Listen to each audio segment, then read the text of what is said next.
Hola, ¿qué tal amigas, amigos, visitantes del portal del Villegas?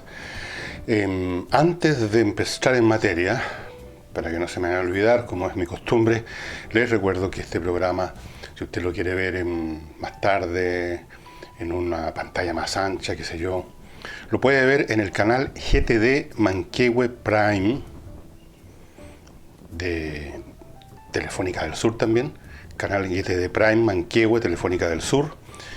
Tendencias también tiene el nombre que hay que aplicarle.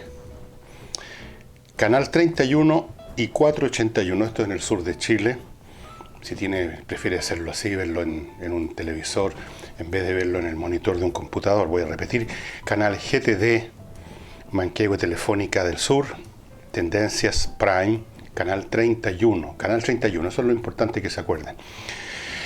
Y antes de entrar en las materias que tengo acá, ustedes quizás se preguntarán por qué yo nunca hago referencia a las encuestas de opinión que están siempre apareciendo en los diarios. Por ejemplo, aquí veo otra más que aparece a cada momento de Adimark, donde se habla de que la aprobación del gobierno de Piñera alcanzó un 48% en octubre y vuelve a superar la desaprobación, y en ese juego se ha estado todos estos meses, sube, baja, más o menos ronda alrededor del 50%, un poquito más, un poquito menos.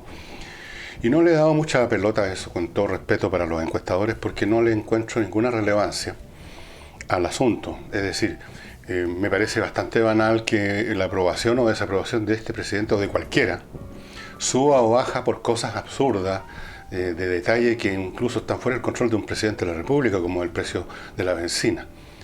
Suben los precios internacionales de la benzina por cualquier motivo, suben los precios acá unos pesos, 2, 3 pesos por litro, y entonces el presidente es desaprobado. O es aprobado también por cosas que no vienen a cuento, que no reflejan realmente su gestión, la gestión del gobierno. La gestión de un gobierno se refleja en cosas mega, ¿no? En procesos de largo plazo, en medidas que van a tener un peso en el crecimiento o en el estancamiento, como ha pasado con algunos gobiernos. No pasa por gestos, palabras, lo que dijo, lo que no dijo, subió 2 pesos la benzina, bajó 2 pesos. Entonces yo lo encuentro que simplemente no sirve para nada. Con todo respeto. Y siempre he opinado lo mismo en las encuestas. La gente opina porque le preguntan a lo que ¿qué piensa usted? ¿Aprueba o desaprueba el gobierno? Entonces uno está de maleta ese día y lo desaprueba. Al otro día le gustó lo que dijo el presidente o el que sea, que están preguntando si uno lo prueba y dice que sí. Bueno, yo no encuentro que no tiene importancia, así que por eso que no lo menciono y nunca más lo voy a mencionar.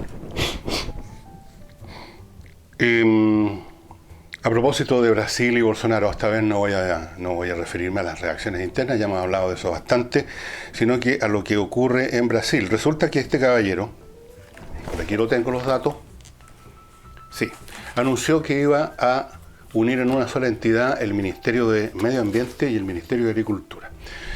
Esto para ellos es importante porque hace mucho tiempo en Brasil hay una desatada ambición y codicia de ciertos grupos, ganaderos, agricultores, leñadores, etcétera, por la selva del Amazonas. Y en función de eso han habido muchas muertes. Todos los años mueren 30, 40, 50 personas. Crímenes producidos por ejemplo, luchas entre privados por la propiedad de un pedazo de tierra que ya le han arrebatado a la selva del Amazonas. Han matado a ambientalistas, han matado a indígenas, porque de vez en cuando se descubre un grupo de indígenas que nadie sabía que existían siquiera. Y hay codicia de sus tierras y los matan. O matan a alguno. Entonces, este es un tema de larga data. Sin embargo, cuando ayer anunció, porque es un anuncio nomás, pues todavía no entra a la casa presidencial el señor Bolsonaro, pero anunció esto y inmediatamente hubo una oleada de críticas desde los sectores que van a hacer oposición, en el sentido que esto ponía en riesgo el Amazonas, y entonces van a decir, ven ustedes, este ultra reaccionario lo único que hace es favorecer a los ricos. A los ricos. Pero fíjense ustedes, les quiero dar algunos datos para que vean ustedes hasta dónde llega la hipocresía de todos los sectores en la política, en Chile, en Brasil, en cualquier lugar. Les doy algunos datos. Entre 1970, para qué ir más atrás, ¿no? Entre 1970 y el año 2016, o sea, antes que siquiera existiera la candidatura del señor Bolsonaro, ha desaparecido en ese periodo nomás, ha desaparecido el 20% del Amazonas, la quinta parte. Ojo, la quinta parte de lo que había en 1970, no la quinta parte de lo que siempre hubo de la selva del Amazonas. ¿Por qué? Interés por entrar a talar para vender la madera. Luego que talan y venden la madera, empiezan a, crece el pasto o siembran pasto y el negocio se convierte en ganadería. A la pasada también se convierte en agricultura para alimentar a los animales o para vender, qué sé yo, estas cosechas casi industriales, la soya u otras por el estilo, no sé, da lo mismo.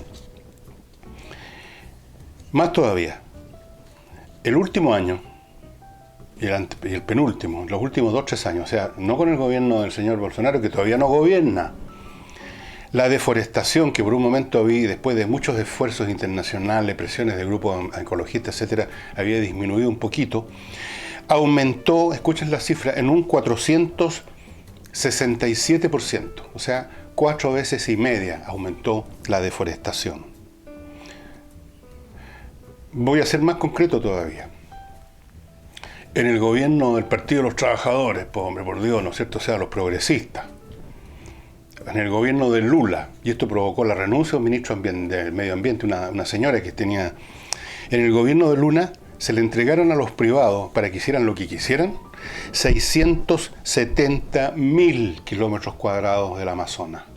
Eso equivale a la superficie de Francia, o 2 veces la superficie de Italia. Vean ustedes el mapa, por favor, y saquen las cuentas. En el gobierno de Lula, del guatón guachuchero, como le digo yo, el Partido de los Trabajadores, el hombre progresista, el medio ambiente. En esto, estimados amigos, aquí no hay progresistas o reaccionarios, aquí hay simplemente gente que se quiere forrar los bolsillos. Y la corrupción, en función de entregar tierra, regalar tierra, cerrar los ojos cuando matan a ambientalistas, cuando matan a indígenas, con tal que hayan buenos negocios, es salvaje, es salvaje. O sea, esto no hace, le van a echar la culpa, por supuesto, a Bolsonaro, de que él desató este desastre. No sé, en todo caso, qué va a hacer con esta unión del Ministerio de Agricultura y el Medio Ambiente. Yo no creo que nada bueno. No creo que vaya a producirse el milagro de la reproducción de los panes, o que el agua se convierta en vino, o que Bolsonaro se convierta en ambientalista, o que los leñadores, los taladores de árboles, raza que yo detesto, perdónenme, vayan a convertirse y en vez de ir a cortar árboles, vayan a plantar, vayan a tratar de recuperar lo que han destruido la selva del Amazonas, que es un recurso mundial, es un pulmón mundial. Es cierto que está en lo que llamamos Brasil, pero en el fondo es un recurso mundial. Y lo han estado destruyendo desde hace mucho tiempo. Y los propios brasileros, muchos brasileros por lo menos, al menos los que no están involucrados en el gran negocio, lo han reclamado por mucho tiempo. Y por eso que han habido activistas que han sido asesinados. Esa es la situación de la selva del Amazonas, estimados amigos. ¿Y cuál va a ser el resultado de esto? Se preguntarán ustedes. ¿Cuánto de la selva del Amazonas va a quedar de aquí a unos 10 o 20 años? No lo sé, pero las perspectivas son bastante oscuras.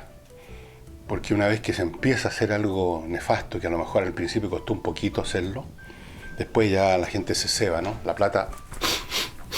Ustedes me van a perdonar estas cosas que hago de repente con la nariz, pero no es un tema de...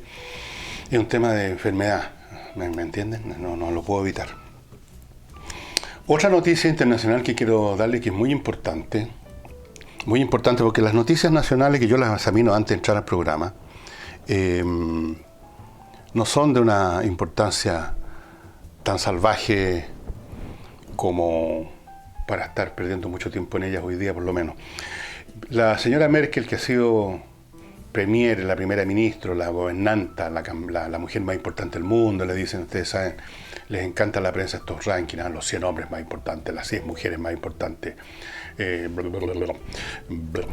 Merkel anunció que no va a seguir en política, que no se va a presentar para liderar su partido, el Christlich-Demokratische Unionen, la Unión Democrática Cristiana. Y eso significa que no va a llegar tampoco al gobierno.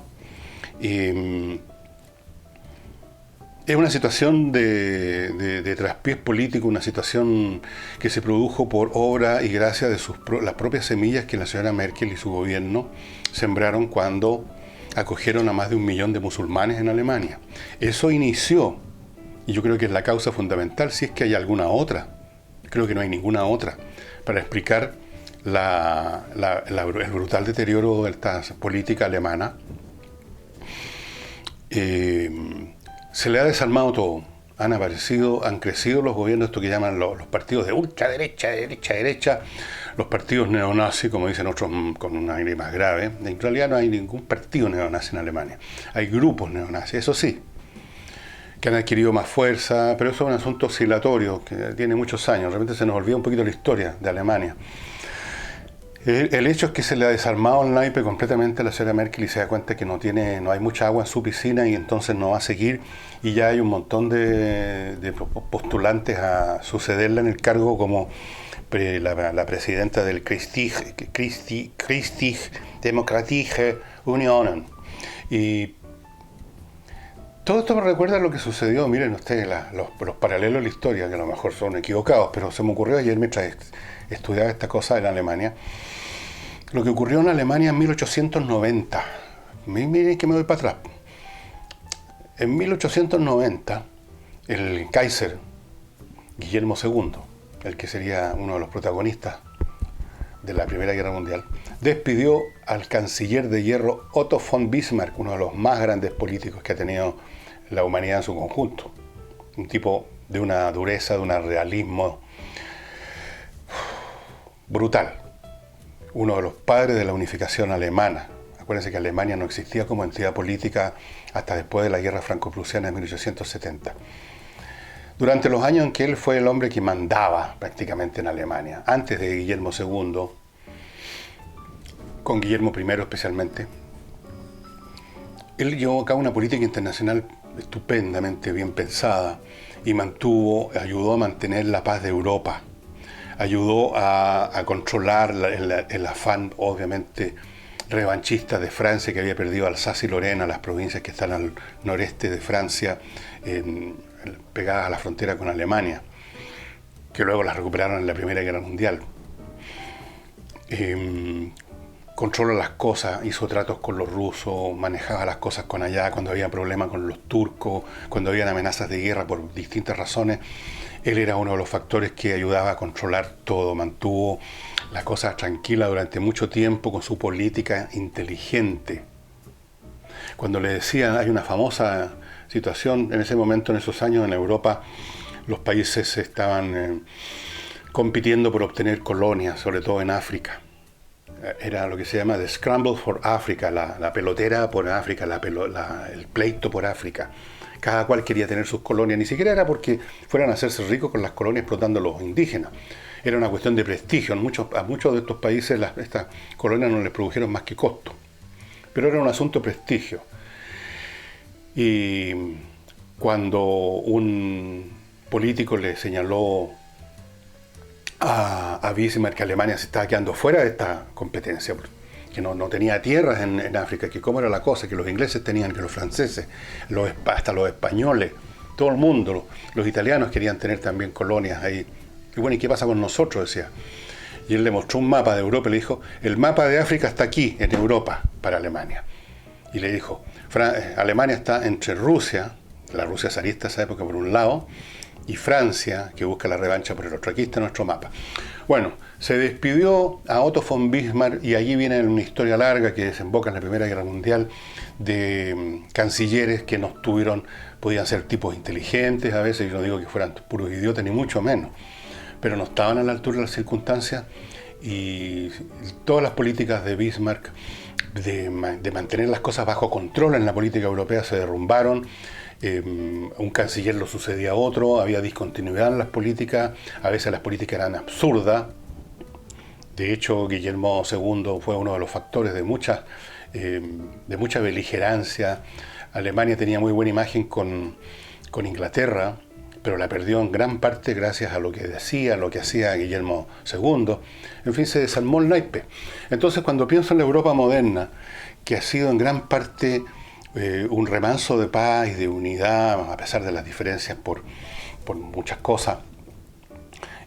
Cuando pienso que esta Unión Europea dependió en gran parte de Alemania, específicamente de los cancilleres alemanes, primero los cancilleres previos a la Merkel, y ya algunos de ellos ya todos muertos, como Konrad Adenauer, que estuvo muchos años. La Merkel fue un factor, era más bien, un factor importante en mantener las cosas controladas en Europa. Ahora que hay países que están amenazando de vez en cuando con retirarse de la Unión Europea, con pedir favores especiales, los italianos están en ese juego, los griegos estaban en ese juego. Se va la Merkel y veo yo estas fotos de esta serie de sucesores potenciales, alternativos, y me recordé de 1890, vamos a ver si va a haber alguien, una figura, capaz de hacer lo que hizo la Merkel. Yo me imagino que no. Claro, además la situación es completamente distinta. La Merkel no recibió a Alemania, a Europa invadida por millones de inmigrantes musulmanes. Y quiero insistir en ese punto, a pesar, aunque me tilden algunos de racistas, reaccionarios. Aquí no se trata de que uno considere buenos o malos a unos o otros. Se trata de que cuando las naciones reciben una ola inmigratoria enorme, que además no tiene nada en común, eso es una receta infalible para el desastre. Bueno, entonces, como les decía, veo un panorama mucho más complejo para Europa ahora sin la Merkel, cuando la Merkel se abandona el poder definitivamente, con una Alemania más dividida en cuanto a lo que hay que hacer, tan dividido entre ellos mismos en qué hacer con estos millones de inmigrantes, qué hacer con los inmigrantes que quieren todavía emigrar a Alemania. Bueno, toda Europa está con este problema, pero Alemania más, porque Alemania tiene más inmigrantes y porque Alemania es un país más homogéneo étnicamente y culturalmente de lo que es Francia. Francia hace mucho tiempo que tiene poblaciones que vinieron de Argelia, por ejemplo, que han venido de otros lados. Si ustedes van a Francia se van a dar cuenta, especialmente en París, que es mucho más diversa la etnia en Francia. En Alemania nunca fue así. Los únicos inmigrantes que tuvieron en forma más o menos masiva en el pasado fueron los turcos, pero los turcos son de otra religión, sí, pero por lo menos, estoy hablando como lo ven las cosas los alemanes, por lo menos son blancos, como dicen ellos, son arios. Así funcionan las sociedades. No es así, no es de otra forma. Esto que una etnia se distinga hasta por la facha, ya produce problemas. No se disuelven así en la población, no se disimulan en medio de la población, sino que aparecen como alguien que uno puede indicar con el dedo, decir, mira, ahí viene un tipo de Arabia, quizás sea un terrorista, quizás sea un fanático, quizás tenga unos hijos que quieren cometer un suicidio, que un día van a empezar a disparar en una cafetería. Y esa es la situación que se vive en Alemania en este momento. Yo no digo que todos los alemanes tienen esa postura, pero muchos alemanes están en esa postura y por eso se produjo esta situación del crecimiento de los partidos de ultra derecha. Por eso que hay diferencias y disensiones dentro de esta Unión Católica Cristiana Alemana, del partido de la Merkel, etc. Es decir, entró Alemania en otra fase histórica y va a entrar en una fase histórica más complicada con gente quizás menos capaz que la Merkel de mantener las cosas bajo control. Bueno, pero eso es un tema a largo plazo que si este portal dura, no tengo idea si va a durar, lo iremos viendo en el futuro. Y ahora, yendo a cosas más cercanas a nosotros, les quiero recordar, las cosas hay que decirlas todos los días o varias veces a la semana para que uno no se lo olvide. Lo de esto, el Club Explora, estimados amigos, 2 saquitos como estos, el otro lo tengo acá abajo, con botellas de vino exquisitos como este, el famoso que se los he mostrado. A ver, no se quiere pelotar aquí la botella. Le vino un ataque de pudor. Bueno, aquí está. Artesano. Estos vinos exquisitos son elegidos con dedo por las enólogas del Club Explora que ustedes están viendo a mi izquierda. Y si usted se hace miembro, socio de ese club, pagando una cuota mensual de una UF, nada más, una UF, usted va a recibir todos los meses 2 botellas con vinos distintos. Yo les muestro siempre pero son siempre distintos. Las 2 botellas que le llegan son distintas, no es el mismo vino multiplicado por 2. Son 2 botellas distintas y el próximo mes le van a llegar otras 2 botellas distintas. No hay repetición. Son vinos siempre de la mejor calidad, de la mejor calidad, escogidos con pinzas, le llegan a su casa, le permiten a ustedes probar un vino diferente, cosa que siempre es rico de hacer con alguna frecuencia. Vienen acompañados de una receta para cada botella con el plato ideal. Esta es una receta que no prepara cualquier persona, no la preparo yo, la prepara un chef.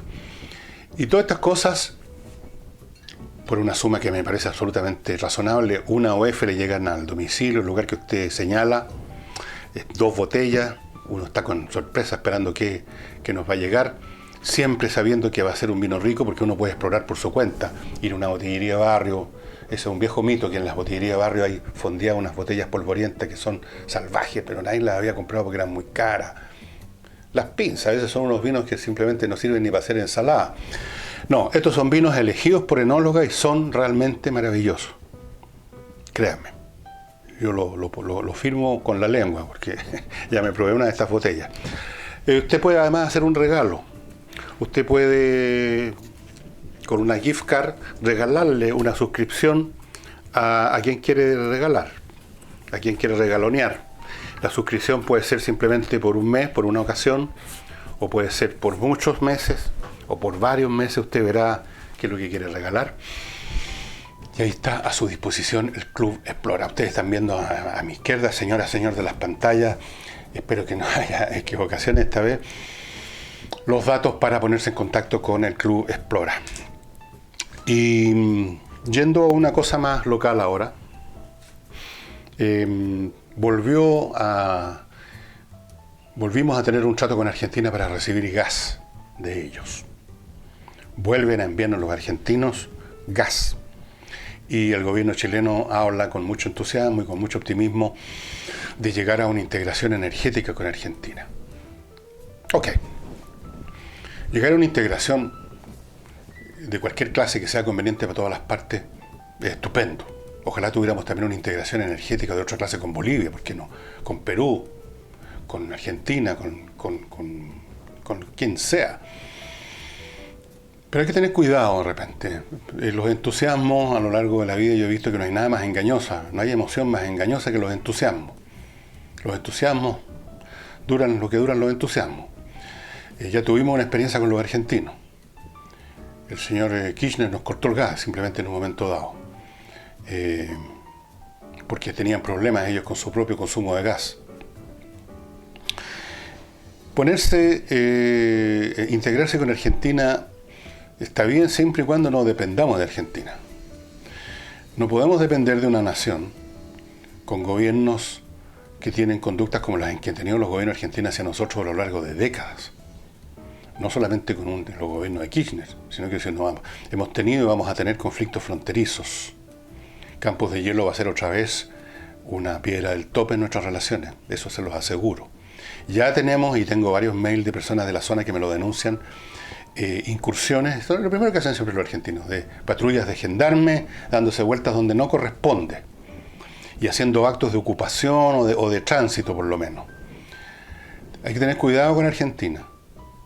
Argentina ha tenido y va a tener siempre ambiciones respecto a nuestra angosta franja de tierra. Desean salir al Pacífico, nos consideran, como dijo Sarmiento alguna vez en el siglo XIX, nos miró con un desprecio enorme, dijo, ¿qué son estos picantes, estos rotos, que son tan pocos además, y están controlando esa franja de territorio que debiéramos tener nosotros acceso a eso?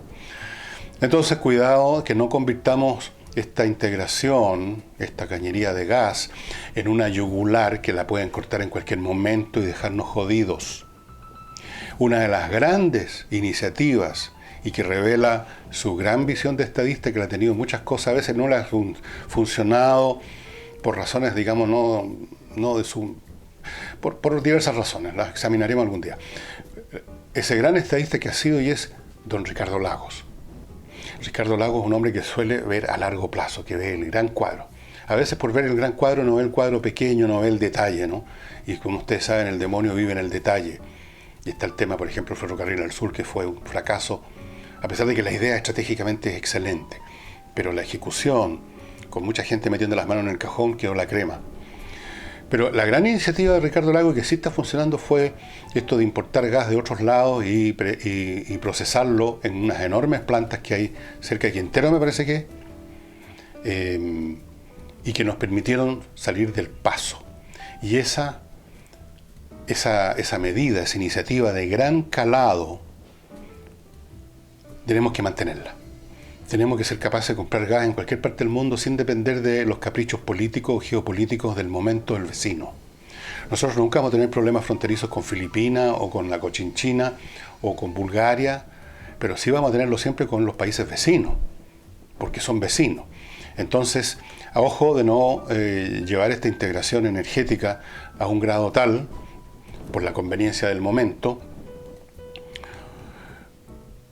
que empecemos a depender de ello. Fíjense lo que sucede con esto de la dependencia energética. Europa, en este momento, depende en gran medida, no voy a decir totalmente, pero en gran medida del gas que se produce y se envía a Europa desde Rusia. Y de hecho, ustedes recordarán quizás, si siguen las noticias internacionales, que en una reunión que tuvo Donald Trump con esta señora Merkel, que se va a ir muy pronto, Trump, con su estilo tan fino, ¿no?, tan refinado, le hizo ver a la Merkel que muchas de las políticas de Europa y de Alemania eran el resultado de que ellos dependían energéticamente de Rusia. Porque si Rusia les corta el gas, especialmente en esos inviernos europeos que no tienen nada que ver con nuestro invierno donde ni siquiera llueve, el problema es muy, pero muy grande. Entonces, la dependencia energética es como depender, como si uno dependiera de una transfusión de sangre perpetua de otra persona, como si uno tuviera que andar toda la vida con una cánula conectada a otra persona. Entonces, yo personalmente no tengo ningún problema con ningún pueblo, me dan lo mismo los pueblos. Para serles franco, no tengo interés en mirar a huevo o en mirar como gran cosa a los pueblos. No me siento, no soy chauvinista y tampoco tengo tirria contra nadie. Creo que los pueblos en general son, bueno, los pueblos en general, a mí me interesan las personas, los individuos que son buenos o malos, inteligentes o tontos. Los pueblos es meramente una categoría, es un agregado. Para mí no significan nada. Pero no pierdo el sentido de la objetividad en cuanto a que hay naciones, hay grupos, hay tribus humanas, las que nos rodean, que pueden tener ambiciones o pueden tener designios que en algún momento dado perjudiquen a la tribu donde yo nací, a la que pertenezco. Independientemente que yo sea chauvinista, no soy chileno. Y conozco un poco la historia de las relaciones entre Chile y Argentina y creo que es importante. Es importante siempre en nuestras relaciones con la vecindad no depender nunca en absoluta, en forma muy grande, más allá de cierto umbral, no depender